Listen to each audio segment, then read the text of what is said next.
Although it might not be the best topic for a first date or dinner party, poop or human excrement is actually rather an important subject to consider. Equally as important as what you put in your body is what comes out. Poop can tell you a lot about the shape of things in your insides and what you may need to change in order to be as healthy as possible. Poop can give us warning signs about our health that require we pay attention to not only our elimination schedules, but also the actual elimination itself. In today's video, we're going over 7 things that you might not know about poop, but that you should know. Poop is mostly water and some other stuff. Water makes up about 75% of a bowel movement. The additional components are a stinky combination of fiber, dead and live bacteria, cells, and mucus.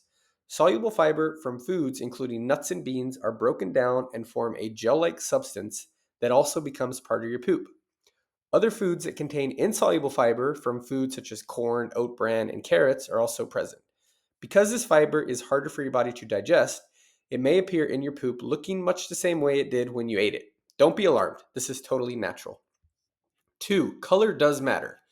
Stool color can vary a great deal, mostly depending on what you have eaten and a few other factors. You may pass a bright red stool and become seriously alarmed only to remember that you ate a plate full of beets. If you love leafy greens, you may have frequent stools that have a green hue to them. Some medications can also change the color of poop, so it's important to know if this is a possibility with the meds you may be taking. One thing you should always be cautious of is stool that is jet black. Although this can be caused by licorice or an iron supplement, it can also indicate bleeding in the upper gastrointestinal tract. 3. Not all poop smells awful. Suffice it to say, poop won't soon be bottled as a fragrance. However, stools that smell really bad can be a sign of something gone wrong. Poop that smells really off may be a sign of an infection. An awful smell may indicate a stomach bug caused by the parasite Giardia, which is usually ingested when swimming in freshwater lakes. A foul odor can also point to a more serious conditions like ulcerative colitis, celiac disease, or Crohn's disease. Healthy poop sinks to the bottom of the toilet. Listen carefully as you eliminate. You should hear the sound of your stool hitting the water and sinking to the bottom of the commode. If your stool floats, it may be an indication of too much fat, which also may indicate malabsorption. If you're suffering from malabsorption, it basically means that you can't absorb enough fat or nutrients from your food. A floater may also point towards celiac disease or chronic pancreatitis. Poop transplants really do work.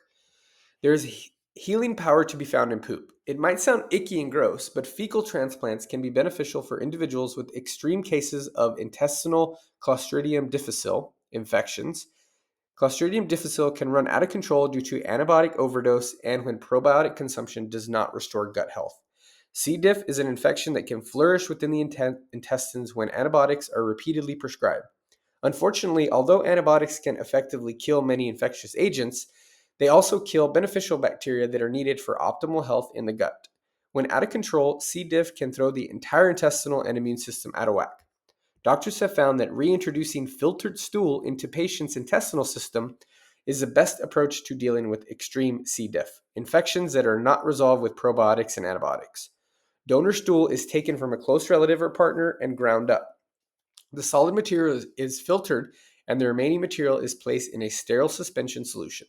It is then ejected via a colonoscopic procedure into the patient's body. It isn't a good idea to read on the toilet. Do enjoy getting caught up on your favorite section of the newspaper while you poop? If so, you're not unlike millions of other people who take reading material with them or even stock their bathroom with Goodreads. The problem with this, says scientists, is that the more time you spend on the toilet, the more likely you are to develop hemorrhoids. Sitting for too long restricts blood flow around the anal area. This can make hemorrhoids worse. The solution is more fiber and less sitting. It matters if you're a consistent pooper. If you hit the bathroom at the same time each morning, that's a good thing. If you go for days without pooping, this could be a good thing. The key here is consistency. Knowing what is normal for you is really important. If you have a big decrease in your stools, it could be because of a change in diet. But your poop output could also be impacted by more serious things such as gastrointestinal disorder, an overactive thyroid, or even colon cancer. Interestingly enough, culture plays a role. For example, South Asians eliminate 3 times as much stool as British people do. This is mainly due to a large amount of fiber in the traditional diet.